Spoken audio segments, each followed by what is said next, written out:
창세기 21장.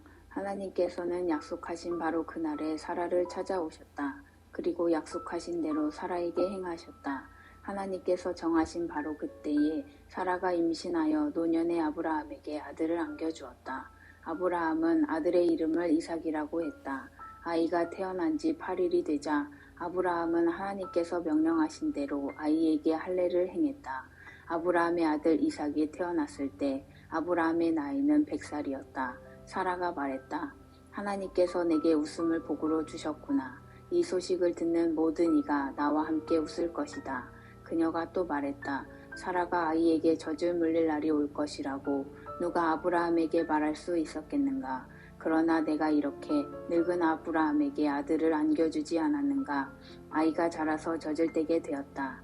이삭이 젖을 떼던 날 아브라함은 성대한 잔치를 베풀었다. 어느 날 사라가 보니 이집트 여인 하갈이 아브라함에게서 낳은 아들이 자기 아들 이삭을 놀리고 있었다. 그녀가 아브라함에게 말했다. 저 여종과 아들을 쫓아내세요. 저 여종의 아들이 내 아들 이삭과 함께 유산을 나눠 갖게 할 수는 없습니다. 아브라함은 그 일로 큰 고통을 겪었다. 결국 이스마엘도 자기 아들이었기 때문이다. 그러나 하나님께서 아브라함에게 말씀하셨다. 그 아이와 내 여종의 문제로 걱정하지 마라. 사라가 내게 말한 대로 하여라. 내 후손은 이삭을 통해 이어질 것이다. 내 여종의 아들에 관해서는 안심하여라. 그도 내 아들이니 내가 그도 큰 민족이 되게 하겠다. 아브라함은 이튿날 아침 일찍 일어나 얼마의 음식과 물 한 통을 하갈의 등에 지워주고 아이와 함께 떠나보냈다. 그녀는 정처 없이 길을 헤매다가 브엘세바 광야에 이르렀다. 물이 다 떨어지자 그녀는 아이를 덤불 아래에 놓아두고 50m쯤 걸어갔다. 그녀는 내 아들이 죽어가는 모습을 지켜볼 수 없구나 하고는 그 자리에 주저앉아 흐느껴 울기 시작했다. 하나님께서 아이가 우는 소리를 들으셨다. 하나님의 천사가 하늘에서 하갈을 부르며 말했다. 하갈아, 어찌 된 일이냐? 두려워하지 마라. 하나님께서 아이의 소리를 들으셨고 아이가 공경에 처한 것도 알고 계신다. 일어나거라. 가서 아이를 일으켜 세우고 굳게 붙잡아 주어라. 내가 그를 큰 민족이 되게 하겠다. 그때 하나님께서 하갈의 눈을 열어주셨다. 그녀가 둘러보니 샘이 보였다. 그녀는 샘으로 가서 물통에 물을 가득 채운 다음 아이에게 시원한 물을 충분히 먹였다. 아이가 자라는 동안 하나님께서 아이 곁에 계셨다. 그 아이는 광야에 살면서 노련한 활자비가 되었다. 그는 바란 광야에서 살았다. 그의 어머니는 그에게 이집트 여인을 아내로 얻어주었다. 그 무렵 아비멜렉과 그의 군 지휘관 비골이 아브라함에게 말했다. 그대가 무슨 일을 하든지 하나님께서는 그대 편이요. 그러니 그대는 나와 내 가족에게 어떠한 부당한 행동도 하지 않겠다고 맹세해 주시오. 이곳에서 사는 동안 내가 그대를 대한 것처럼 그대도 나와 내 땅을 그렇게 대하겠다고 맹세해 주시오. 아브라함이 말했다. 맹세합니다. 그러고 나서 아브라함은 아비멜렉의 종들이 우물을 빼앗은 일을 그에게 따졌다. 아비멜렉이 대답했다. 누가 그런 짓을 했는지 나는 모르오. 그대도 그 일에 대해 내게 말해준 적이 없지 않소. 오늘 처음 듣는 이야기요. 그리하여 두 사람은 계약을 맺었다. 아브라함이 양과 소를 가져다가 아비멜렉에게 주었다. 아브라함은 양떼에서 양 7마리를 따로 떼어 놓았다. 아비멜렉이 물었다. 그대가 따로 떼어 놓은 이 양 7마리는 무슨 뜻이요? 아브라함이 대답했다. 이 양 7마리를 받으시고 내가 판 이 우물이 내 우물이라는 증거로 삼아 주십시오. 두 사람이 거기서 맹세하고 계약을 맺었으므로 그곳을 브엘세바 맹세의 우물이라 부르게 되었다. 그들이 브엘세바에서 계약을 맺은 다음 아비멜렉과 그의 군 지휘관 비골은 그곳을 떠나 블레셋 사람의 땅으로 돌아갔다. 아브라함은 브엘세바에 에셀나무를 심고 거기서 하나님을 예배하고 영원하신 하나님께 기도를 드렸다. 아브라함은 블레셋 사람의 땅에서 오랫동안 살았다. 창세기 22장. 이 모든 일이 있은 뒤에 하나님께서 아브라함을 시험하셨다. 하나님께서 말씀하셨다. 아브라함아. 아브라함이 대답했다. 예, 말씀하십시오. 하나님께서 말씀하셨다. 내가 아끼는 아들, 내 사랑하는 아들 이삭을 데리고 모리아 땅으로 가거라. 거기서 내가 내게 지시할 산에서 그를 번제물로 바쳐라. 아브라함은 아침 일찍 일어나서 나귀의 안장을 얹었다. 그는 젊은 두 종과 아들 이삭을 데리고 갔다. 그는 번제에 쓸 장작을 쪼갠 뒤에 하나님께서 지시해 주신 곳으로 출발했다.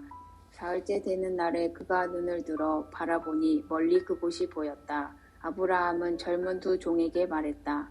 이곳에서 나귀와 함께 머물러 있어라. 아이와 나는 저곳으로 가서 예배하겠다. 그러고 나서 우리가 너희에게 돌아오겠다. 아브라함은 번제에 쓸 장작을 가져다가 자기 아들 이삭에게 지우고 자신은 부싯돌과 칼을 챙겨 들었다. 두 사람은 함께 길을 떠났다.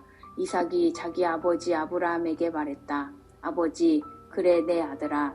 부싯돌과 장작은 있는데 번제에 쓸 양은 어디에 있습니까? 아브라함이 대답했다. 아들아, 번제에 쓸 양은 하나님께서 마련하실 것이다. 두 사람은 계속해서 걸었다. 그들이 하나님께서 아브라함에게 지시하신 곳에 이르렀다. 아브라함은 제단을 쌓고 그 위에 장작을 버려 놓았다. 그런 다음 이삭을 묶어 장작 위에 올려 놓았다. 아브라함이 손을 뻗어 칼을 쥐고 자기 아들을 죽이려고 했다. 바로 그때에 하나님의 천사가 하늘에서 그를 불렀다.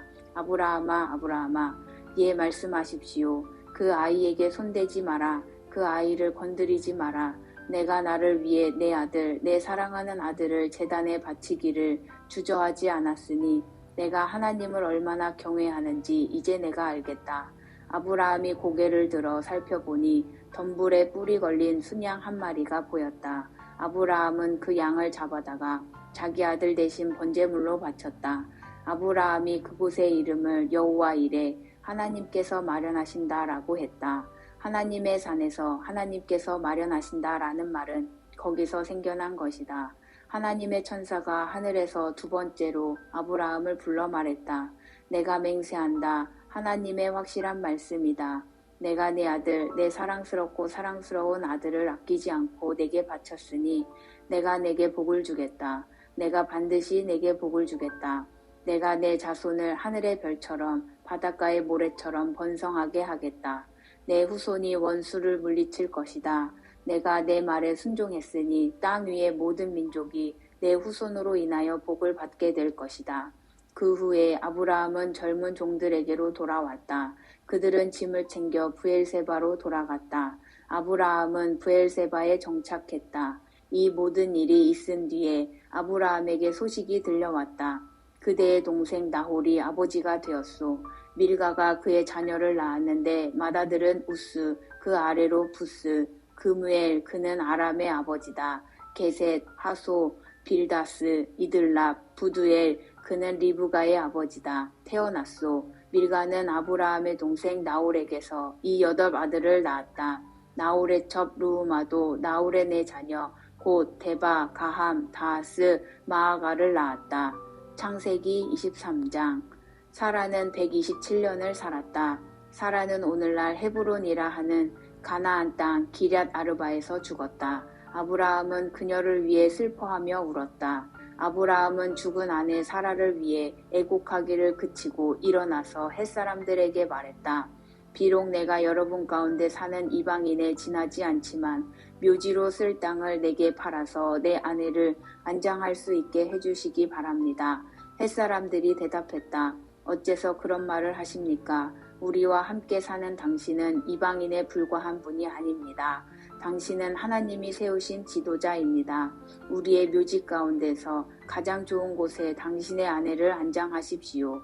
우리 가운데 누구도 묘지를 구하는 당신의 부탁을 거절하지 않을 것입니다.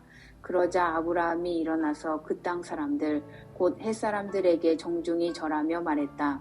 여러분이 나를 도와 내 아내를 안장할 적당한 매장지를 제공하겠다는 말이 진심이라면 나를 위해 소알의 아들 에브론에게 말해주시기 바랍니다. 그가 소유하고 있는 막벨라 동굴을 내게 팔도록 주선해 주십시오.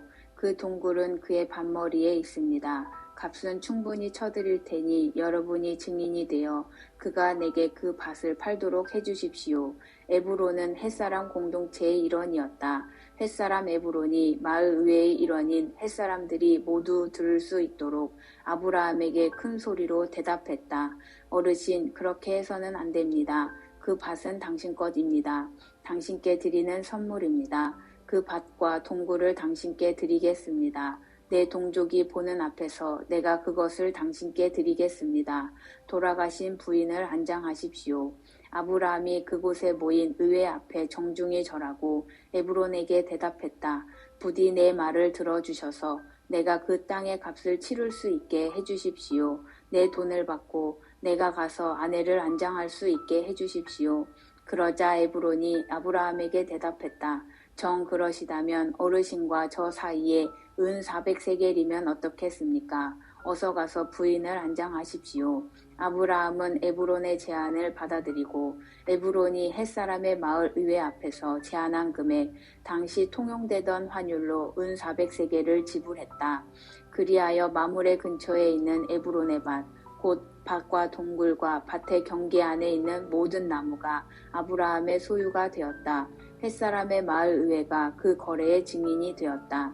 그런 다음 아브라함은 가나안 땅 마므레 곧 오늘날의 헤브론 근처 막벨라 밭에 있는 동굴에 자기 아내 사라를 묻었다. 그 밭과 거기에 딸린 동굴이 햇사람에게서 아브라함 소유의 묘지가 되었다.